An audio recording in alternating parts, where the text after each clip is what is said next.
Hallelujah, hallelujah, hallelujah. പരിശുദ്ധാത്മാവേ, ദൈവിക രഹസ്യം.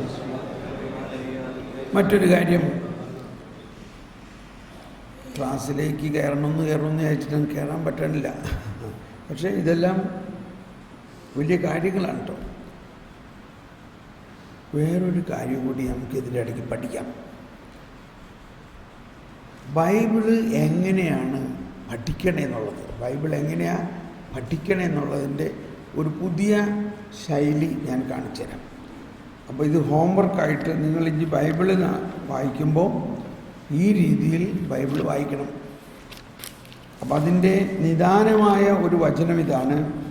മത്തായി 13-ാം അധ്യായത്തിൽ, മത്തായി 13-ാം അധ്യായത്തിൻ്റെ അവസാനത്തെ വചനം. മത്തായി 13 അവസാനമല്ല, 52-ാമത്തെ വചനം. വരട്ടെ എല്ലാവരും ഒന്നെടുത്ത്. മത്തായി 13:52. ഇതൊക്കെ വളരെ രസകരമായ വ്യാഖ്യാനങ്ങളാണ്. എല്ലാവരും എടുത്തോ. മത്തായി 13:52. അവർ ഉത്തരം പറഞ്ഞു. അവൻ തുടർന്നു, സ്വർഗരാജ്യത്തിൻ്റെ ശിഷ്യനായി തീർന്ന ഓരോ നിയമജ്ഞനും തൻ്റെ നിക്ഷേപത്തിൽ നിന്നും പുതിയതും പഴയതും പുറത്തെടുക്കുന്ന വീട്ടുടമസ്ഥന് തുല്യൻ. എന്ത് മനസ്സിലായി? നല്ലത് മനസ്സിലായോ? ഒന്നുകൂടി വായിച്ചേ.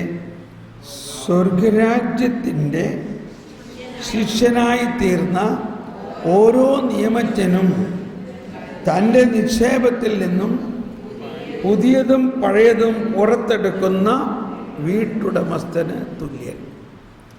അപ്പോൾ ഇവിടെ ആദ്യം മനസ്സിലാക്കേണ്ടത് എന്താണ് ഇതിൻ്റെ അർത്ഥം? സ്വർഗരാജ്യത്തിൻ്റെ ശിഷ്യനായി തീർന്ന ഓരോ നിയമജ്ഞനും. അപ്പോൾ മനസ്സിലാക്കേണ്ടത്, ഈശോയുടെ ഈ പരസ്യ പ്രഘോഷണ കാലഘട്ടത്തിൽ 3 തരത്തിലുള്ള ശിഷ്യന്മാരുണ്ടായിരുന്നു. ഒന്ന് ഈശോയുടെ ശിഷ്യന്മാർ, മറ്റൊന്ന് സ്നാപക യോഹന്നാൻ്റെ ശിഷ്യന്മാർ, മറ്റൊന്ന് ഫരിസേയരുടെ ശിഷ്യന്മാർ. നിയമജ്ഞർ, ഫരിസേയർ, അത് വേറെ പല സ്ഥലങ്ങളിൽ എഴുതിയിട്ടുണ്ട്. അങ്ങനെ ഒരു ഫരിസേയനായിരുന്ന ഒരാൾ, നിയമജ്ഞനായിരുന്ന ഒരാൾ, ഇപ്പോൾ യേശുവിൻ്റെ പ്രസംഗമെല്ലാം കേട്ടിട്ട് അയാൾ യേശുവിൻ്റെ ശിഷ്യനാകാൻ, ഫരിസേയരുടെ ശിഷ്യത്വം വിട്ട് യേശുവിൻ്റെ ശിഷ്യനായി തിരഞ്ഞെടുക്കുന്നു. അങ്ങനെ യേശുവിൻ്റെ ശിഷ്യനായി യേശുവിൽ വിശ്വസിക്കുകയും ഈ പുതിയ ദൈവനീതിയിൽ വിശ്വസിക്കാൻ തുടങ്ങുമ്പോഴാണ് പറയുന്നത് സ്വർഗരാജ്യത്തിൻ്റെ ശിഷ്യനായി തീർന്ന ഓരോ നിയമജ്ഞനും. അപ്പം അയാൾക്ക് പഴയ നിയമങ്ങളെല്ലാം അയാൾക്കറിയാം. പക്ഷെ അയാൾക്ക് എന്തറിഞ്ഞൂടാ? പുതിയ നിയമം അറിഞ്ഞൂടാ. അപ്പം അയാളിനി എന്ത് ചെയ്യണം? അയാളിനി പുതിയത് പഠിക്കണം.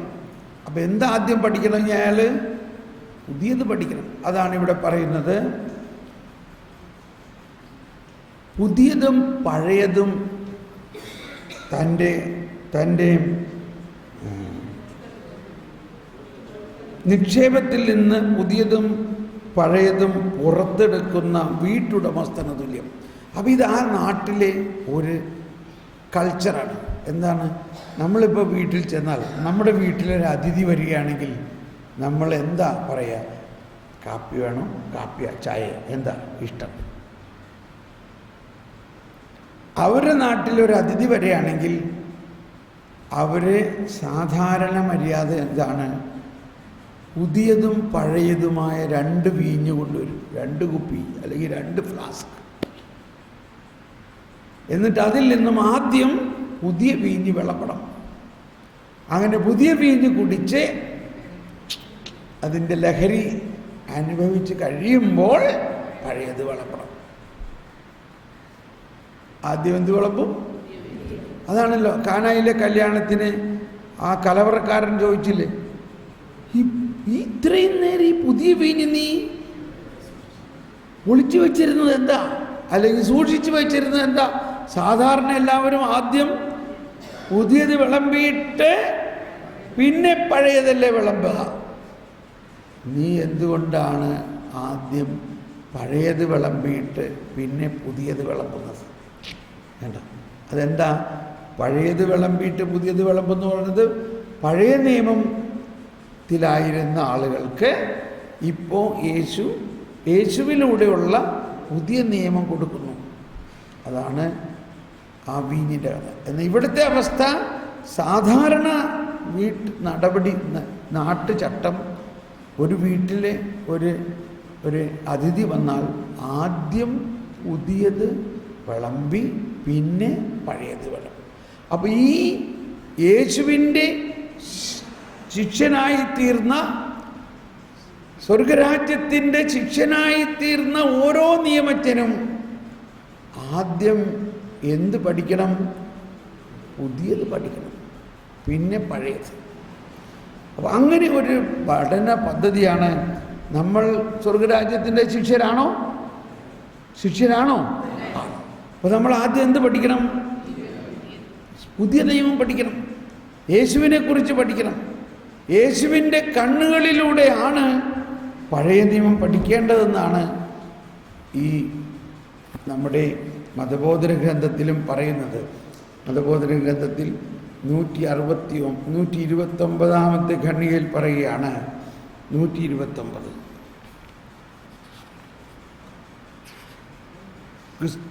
അതിനാൽ മരിച്ചുത്ഥാനം ചെയ്ത ക്രിസ്തുവിൻ്റെ വെളിച്ചത്തിലാണ് ക്രിസ്ത്യാനികൾ പഴയ നിയമം വായിക്കുന്നത്. ക്രിസ്ത്യാനികൾ പഴയ നിയമം വായിക്കേണ്ടത് എങ്ങനെയാണ്? മരിച്ചുയർത്ത ക്രിസ്തുവിൻ്റെ കണ്ണുകളിലൂടെ. ഇപ്പോൾ നമ്മൾ സങ്കീർത്തനങ്ങളെല്ലാം നമ്മളെങ്ങനെ വായിച്ചേ? ആ സങ്കീർത്തനങ്ങളെല്ലാം ക്രിസ്തുവിൻ്റെ കണ്ണുകളിലൂടെ അല്ലേ നമ്മൾ വായിച്ചത്? ഇല്ലേ?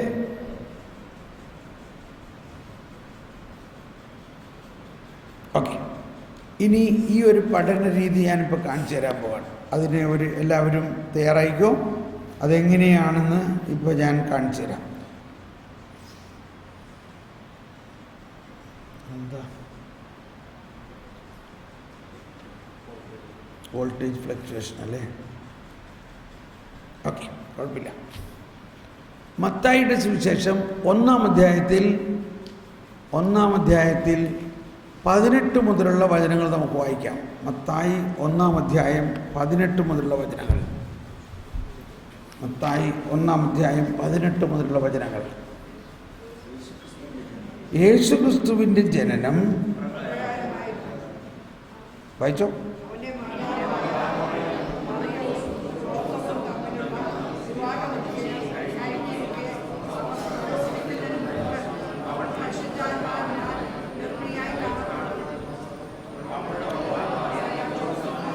അവളുടെ ഭർത്താവായ ജോസഫ് നീതിമാനാകയാലും അവളെ അപമാനിതയാകാൻ ഇഷ്ടപ്പെടായകയാലും അവളെ രഹസ്യമായി ഉപേക്ഷിക്കാൻ തീരുമാനിച്ചു. അവൻ ഇതേക്കുറിച്ച് ആലോചിച്ചുകൊണ്ടിരിക്കെ കർത്താവിൻ്റെ ദൂതൻ സ്വപ്നത്തിൽ പ്രത്യക്ഷപ്പെട്ട് അവനോട് പറഞ്ഞു, ദാവീദിൻ്റെ പുത്രനായ ജോസഫ്, മറിയത്തെ ഭാര്യയായി സ്വീകരിക്കാൻ ശങ്കിക്കേണ്ട. അവൾ ഗർഭം ധരിച്ചിരിക്കുന്നത് പരിശുദ്ധാത്മാവിൽ നിന്നാണ്. അവൾ ഒരു പുത്രനെ പ്രസവിക്കും. നീ അവന് യേശു എന്ന് പേരിടണം. എന്തെന്നാൽ അവൻ തൻ്റെ ജനത്തെ അവരുടെ പാപങ്ങളിൽ നിന്ന് മോചിപ്പിക്കുകയും കന്യക ഗർഭം ധരിച്ച് ഒരു പുത്രനെ പ്രസവിക്കും. ദൈവം നമ്മോടുകൂടെ എന്നർത്ഥമുള്ള എമ്മാനുവേൽ എന്ന് വിളിക്കപ്പെടും എന്ന് കർത്താവ് പ്രവാചകൻ മുഖേന അരുളിച്ചെയ്തത് പൂർത്തിയാക്കാൻ വേണ്ടിയാണ് ഇതെല്ലാം സംഭവിച്ചത്. നിർത്തും. അപ്പോൾ നമ്മളിങ്ങനെ വചനം പഠിക്കുകയാണ്. ഇങ്ങനെ പഠിച്ചുകൊണ്ടിരിക്കുമ്പോൾ പ്രവാചകന്മാർ മുഖേന അരുളി ചെയ്തത് പൂർത്തിയാക്കാൻ വേണ്ടിയാണ്. അങ്ങനെയുള്ള വരുമ്പോൾ നിർത്തണം. ഇത് ഇന്ന പ്രവാചകൻ.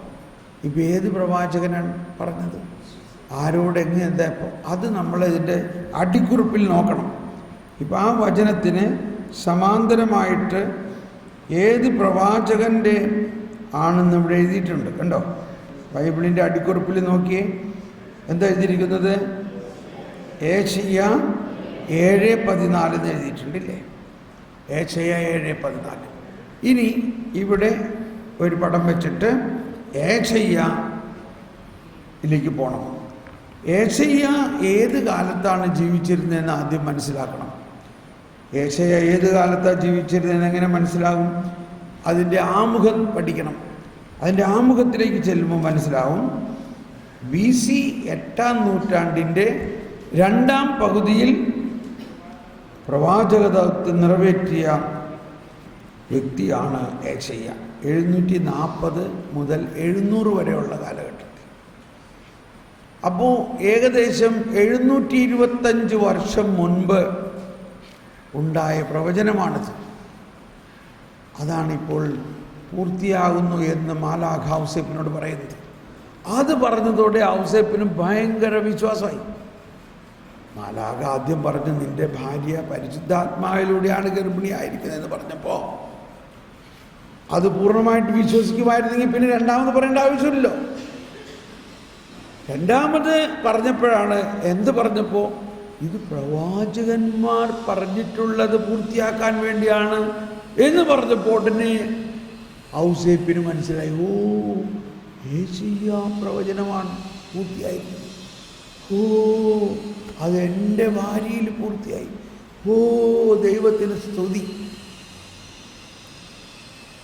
ഇനി ആ ഏശയ്യ പ്രവചനം എടുത്ത് വായിക്കാം. 7-ാം അധ്യായത്തിൽ 14-ാമത്തെ വചനം വായിക്കാം. അതിനാൽ കർത്താവ് തന്നെ ഒരു അടയാളം തരും. എന്താണത്? യുവതി ഗർഭം ധരിച്ച് ഒരു പുത്രനെ പ്രസവിക്കും, അവൻ എമ്മാനുവേൽ എന്ന് വിളിക്കപ്പെടും. മനസ്സിലായി? അത്രയും മതി, കാര്യം മനസ്സിലായല്ലോ. ഇനി വീണ്ടും പുതിയ നിയമത്തിലേക്ക് പോകാം. അപ്പോൾ ഇങ്ങനെ പുതിയ നിയമവും പഴയ നിയമവും വായിക്കാൻ പറ്റും. അടുത്ത പാരഗ്രാഫ് ഒന്ന് വായിച്ചു നോക്കൂ. ഹെരോദീസ് രാജാവിൻ്റെ കാലത്ത്, അതായത് 2-ാം അധ്യായം, യൂദയായിലെ ബത്ലഹേമിൽ യേശു ജനിച്ചപ്പോൾ പൗരത്യ ദേശത്ത് നിന്ന് ജ്ഞാനികൾ ജെറുസലേമിലെത്തി. അവർ അന്വേഷിച്ചു, എവിടെയാണ് യഹൂദന്മാരുടെ രാജാവായി ജനിച്ചവൻ? ഞങ്ങൾ കിഴക്ക് അവൻ്റെ നക്ഷത്രം കണ്ട് അവനെ ആരാധിക്കാൻ വന്നിരിക്കുകയാണ്. ഇത് കേട്ട് ഹെരോദേസ് രാജാവ് അസ്വസ്ഥനായി. അവനോടൊപ്പം ജെറുസലേം മുഴുവനും. അവൻ പ്രധാന പുരോഹിതന്മാരെയും ജനത്തിൻ്റെ ഇടയിലെ നിയമജ്ഞരെയും വിളിച്ചുകൂട്ടി, ക്രിസ്തു എവിടെയാണ് ജനിക്കുന്നതെന്ന് ചോദിച്ചു. അവർ പറഞ്ഞു, യൂദയായിലെ ബത്ലഹേമിൽ പ്രവാചകൻ എഴുതിയിരിക്കുന്നു. കേട്ടോ? ഇനി മനസ്സിലാക്കണം ഏത് പ്രവാചകനാണ്, ഏത് പ്രവാചകനാണ് എഴുതിയിരിക്കുന്നത്. എങ്ങനെ മനസ്സിലാക്കും? അടിക്കുറിപ്പിൽ നോക്കൂ. എന്താ അടിക്കുറിപ്പിൽ എഴുതിയിരിക്കുന്നത്? മിക്ക പ്രവാചകൻ 5-ാം അധ്യായം 2-ാമത്തെ വചനമാണ്. ഇനി മിക്ക പ്രവാചകൻ്റെ പുസ്തകം നോക്കാം. മിക്ക പ്രവാചകൻ ഏത് കാലഘട്ടത്തിലാണ് ജീവിച്ചത്? മിക്ക പ്രവാചകൻ ഏത് കാലഘട്ടത്തിലാണ് ജീവിച്ചതെന്ന് മനസ്സിലാക്കണം. അപ്പോൾ അങ്ങനെ നോക്കുമ്പോൾ എന്താ മനസ്സിലാവുന്നത്? മിക്ക പ്രവാചകനും ഏശയ്യായുടെ സമകാലികനായിരുന്നു എന്ന് മനസ്സിലായി ഇല്ലേ? ഏശയ്യായുടെ സമകാലികനായിരുന്നു. ഇനി എന്താണ് മിക്ക പ്രവാചകൻ? മിക്ക 5-ാം അധ്യായം 2-ാമത്തെ വചനത്തിൽ പറയുന്നത്. മിക്ക പ്രവാചകന്റെ പുസ്തകം 5-ാം അധ്യായം 2-ാമത്തെ വചനത്തിൽ എന്താ പറയുന്നത്? യൂദയായിലെ ജെറുസലേം എഫാഥ, നീ യൂദായിലെ പ്രമുഖ നഗരങ്ങളിൽ ഒട്ടും താഴെയല്ല. എൻ്റെ ജനമായ ഇസ്രായേലിനെ നയിക്കാനുള്ളവൻ നിന്നിൽ നിന്നാണ് ഉത്ഭവിക്കുക. അപ്പോൾ ഹെരോദേസ് ജ്ഞാനികളെ രഹസ്യമായി വിളിച്ച് നക്ഷത്രം പ്രത്യക്ഷ. ഓക്കെ, അപ്പോൾ 700 അധികം വർഷം മുമ്പ് 8-ാം നൂറ്റാണ്ടിൽ BC 8-ാം നൂറ്റാണ്ടിൽ അരുളി ചെയ്ത് എവിടെയാണ് കൃത്യമായി ഏത് ഗ്രാമത്തിൽ എവിടെയായിരിക്കും ഈ മിശിഹ ഈ രാജാവ് ജനിക്കാൻ പോകുന്നതെന്ന് അരുളപ്പാടുണ്ടായിരുന്നു. അതിൻ്റെ പൂർത്തീകരണമാണ് അവിടെ സംഭവിക്കുന്നത്. ഓരോ പ്രാവശ്യവും ഇങ്ങനെ പഴയ നിയമം വായിച്ചിട്ട് അതിൻ്റെ പൂർത്തീകരണമാണ് ഇവിടെ സംഭവിക്കുന്നതെന്ന് നമ്മൾ മനസ്സിലാകുമ്പോൾ തന്നെ നമ്മുടെ ഉള്ളിൽ വലിയ ഒരു വിശ്വാസത്തിൻ്റെ വളർച്ചയുണ്ടാകും. അതാണ് മാതാവ് വിശ്വസിച്ച് എലിസബത്ത് പറഞ്ഞു, കർത്താവ് അരുളി ചെയ്ത കാര്യങ്ങൾ വിശ്വസിച്ചവളെ നീ ഭാഗ്യം. നമ്മുടെ ജീവിതത്തിലും ഇതാണ് ഉണ്ടാകേണ്ടത്. കർത്താവ് അരുളി ചെയ്ത കാര്യങ്ങൾ സംഭവിക്കുമെന്ന് വിശ്വസിക്കണം. ആ വിശ്വാസം നമുക്കുണ്ടാകുന്നത് ഇങ്ങനെ ബൈബിൾ പഠിക്കുമ്പോഴാണ്. എവിടെന്നെങ്കിലുമുള്ള വചനം എടുത്ത് വായിച്ചാൽ പോരാ. പുതിയ നിയമത്തിൻ്റെ ഇണവചനങ്ങൾ പഴയ നിയമത്തിൽ കണ്ടുപിടിക്കണം. തുറന്ന് വായിക്കാം. 13-ാമത്തെ വചനം വായിക്കാം. അല്ലെങ്കിൽ ഈ 2-ാമത്തെ അധ്യായത്തിൽ തന്നെ 13-ാമത്തെ വചനം മുതൽ വായിക്കാം. അവർ പോയി കഴിഞ്ഞപ്പോൾ കർത്താവിൻ്റെ ദൂതൻ സ്വപ്നത്തിൽ പ്രത്യക്ഷപ്പെട്ട് ജോസഫിനോട് പറഞ്ഞു, എഴുന്നേറ്റ് ശിശുവുമായി അമ്മയെയും കൂട്ടി ഈജിപ്തിലേക്ക് പലായനം ചെയ്യുക. ഞാൻ പറയുന്നത് വരെ അവിടെ താമസിക്കുക. ഹെരോദേസ് ശിശുവിനെ വധിക്കാൻ വേണ്ടി ഉടനെ അന്വേഷണം തുടങ്ങും. അവൻ ഉണർന്ന് ശിശുവിനെയും അമ്മയെയും കൂട്ടി ആ രാത്രി തന്നെ ഈജിപ്തിലേക്ക് പോയി. ഹെരോദേസിന്റെ മരണം വരെ അവിടെ താമസിച്ചു. ഈജിപ്തിൽ നിന്ന് ഞാൻ എൻ്റെ പുത്രനെ വിളിച്ചു എന്ന പ്രവാചകനിലൂടെ കർത്താവ് അരുളിച്ചത് പൂർത്തിയാകാനാണ് ഇത് സംഭവിച്ചത്. കേട്ടോ, ഏത് പ്രവാചകനാണത്? ഹോസിയ 11. കണ്ടോ? അപ്പോൾ ഹോസിയ പ്രവാചകൻ്റെ പുസ്തകം നോക്കുക. അതിൻ്റെ ആമുഖം വായിക്കുമ്പോൾ എടുക്കണമെന്നില്ല, നമുക്ക് മനസ്സിലാവും അദ്ദേഹവും ഈ 8-ാം നൂറ്റാണ്ടിൽ തന്നെയാണ് ജീവിച്ചിരുന്നത്. അപ്പോൾ ആ ഹോസിയ പ്രവാചകൻ്റെ പുസ്തകത്തിൽ എഴുതിയിരിക്കുന്നത് ഇവിടെ നമ്മൾ മനസ്സിലാക്കണം. അത് വായിക്കും.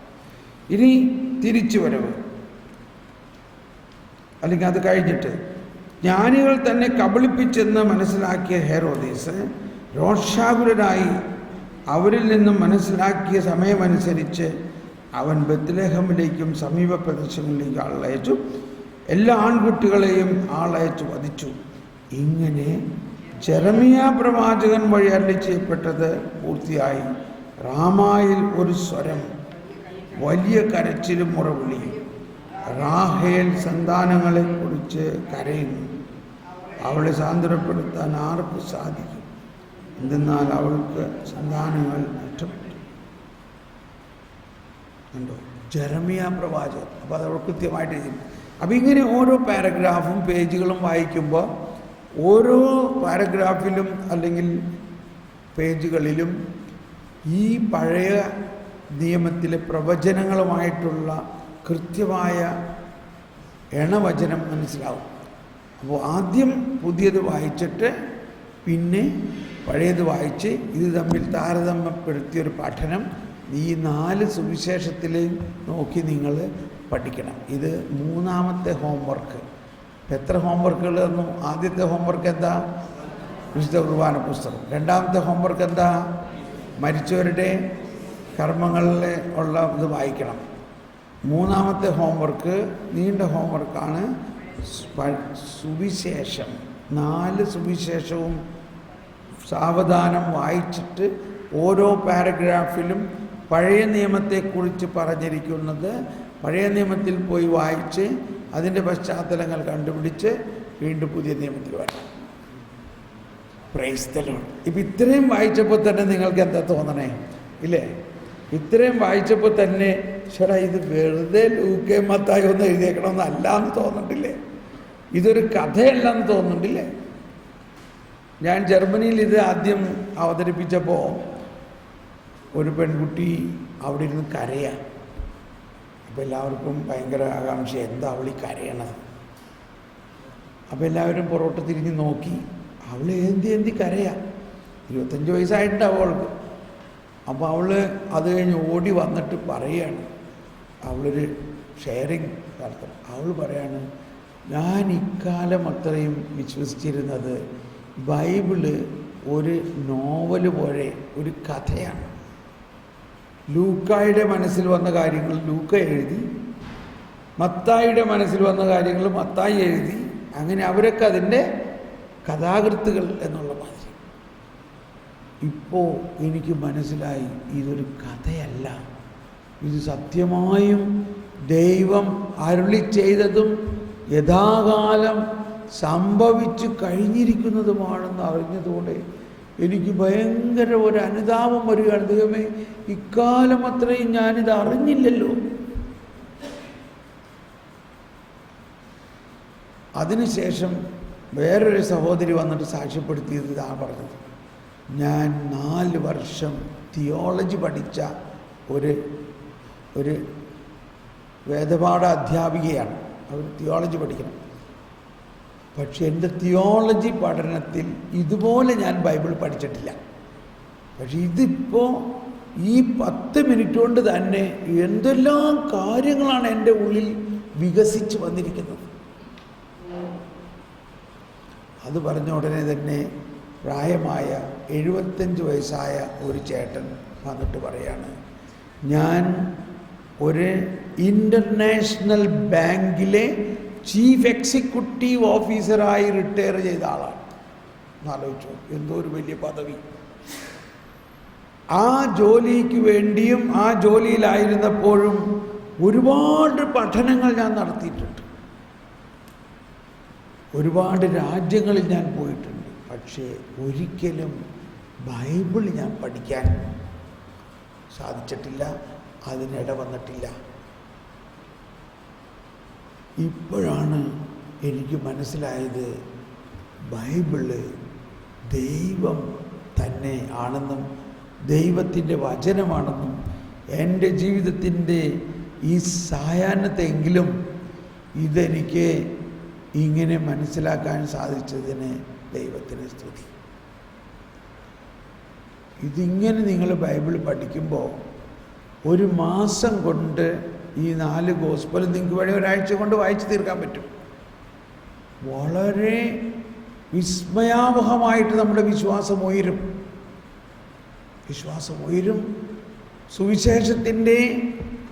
സുവിശേഷം എന്ന് പറഞ്ഞാൽ മത്തായി, മർക്കോസ്, ലൂക്ക്, യോഹന്നാൻ. ഈ സുവിശേഷത്തിൻ്റെ പഴയ നിയമവുമായിട്ടുള്ള കൃത്യമായ ബന്ധം മനസ്സിലാക്കും. ആ അർത്ഥത്തിലാണ് പഴയ നിയമത്തെ നമ്മൾ വായിക്കേണ്ടത്. ഏതാണ്ട് പഴയ നിയമത്തിൽ ഇങ്ങനെ പറഞ്ഞിരിക്കുന്നു എന്ന് പറഞ്ഞിട്ട് അതിന് ഇന്ന് നമുക്ക് ബാധകമല്ല. മോശ പറഞ്ഞു, ഇന്ന പാപം ചെയ്യുന്നവൻ, അല്ലെങ്കിൽ നിയമാവർത്തന ഗ്രന്ഥത്തിൽ ആവർത്തിച്ചിങ്ങനെ പറയുന്നു, ഇന്ന പാപം ചെയ്തവർക്ക് ഇത്ര തലമുറ ശിക്ഷയുണ്ടാകും. അവിടെ നിർത്തി. ഇനി ശിക്ഷയെക്കുറിച്ചാണ്. അതുകൊണ്ട് നിന്റെ അപ്പൻ, നിന്റെ തന്ത ഇങ്ങനെ ചെയ്തിട്ടുണ്ടെങ്കിൽ അതിൻ്റെ ശാപം നിനക്കുണ്ടാകും. അതുകൊണ്ട് നീ ഇങ്ങനെ ചെയ്തിട്ടുണ്ടെങ്കിൽ അതിൻ്റെ ശാപം നിന്റെ മക്കൾക്കുണ്ടാകും. അതുകൊണ്ട് ചെയ്യരുത്. പക്ഷെ അതിൻ്റെ അടുത്ത വചനം എന്താ പറഞ്ഞേക്കണേ? ആ നിയമാവർത്തന ഗ്രന്ഥത്തിലോ അല്ലെങ്കിൽ പുറപ്പാടിലോ അടുത്ത വചനം എന്താ പറഞ്ഞേക്കണേ? ദൈവത്തെ സ്നേഹിക്കുന്നവരും അവിടുത്തെ കൽപ്പന പാലിക്കുന്നവരും അവരുടെ 1000 തലമുറ അനുഗ്രഹമുണ്ടാകും. നമ്മൾ ആരാ? നമ്മൾ ദൈവത്തെ വെറുക്കുന്നവരാണോ സ്നേഹിക്കുന്നവരാണോ? എന്ന് മാത്രമല്ല, നമ്മൾ ദൈവമക്കളാണ്. മാത്രമല്ല, അന്ന് ആ പറഞ്ഞിരിക്കുന്നതെല്ലാം യേശുക്രിസ്തുവിലൂടെ മാറ്റപ്പെട്ടിരിക്കുന്നു. അവൻ നിയമങ്ങളുടെയും ചട്ടങ്ങളുടെയും ആധിപത്യം തൻ്റെ ശരീരത്തിലൂടെ ഇല്ലാതാക്കിയിരിക്കുന്നു. നിയമമില്ലാതാക്കിയെന്നല്ല പറയുന്നത്. നിയമമില്ലാതാക്കിയിട്ടില്ല. നിയമത്തിൻ്റെയും ചട്ടങ്ങളുടെയും ആധിപത്യം തൻ്റെ ശരീരത്തിലൂടെ ഇല്ലാതാക്കി. എഫെസോസ് 2:16. ഇത്രയും പറഞ്ഞുകൊണ്ട് നമുക്ക് ചായ കുടിക്കാൻ പോകാം. ചായ കുടിച്ചിട്ട് 11 മണിക്ക് 5 മിനിറ്റ് ഉള്ളപ്പോൾ തിരിച്ചെത്തണം. 11-ന് 5 മിനിറ്റ് ഉള്ളപ്പോൾ നമ്മൾ തിരിച്ചെത്തണം. Thank you.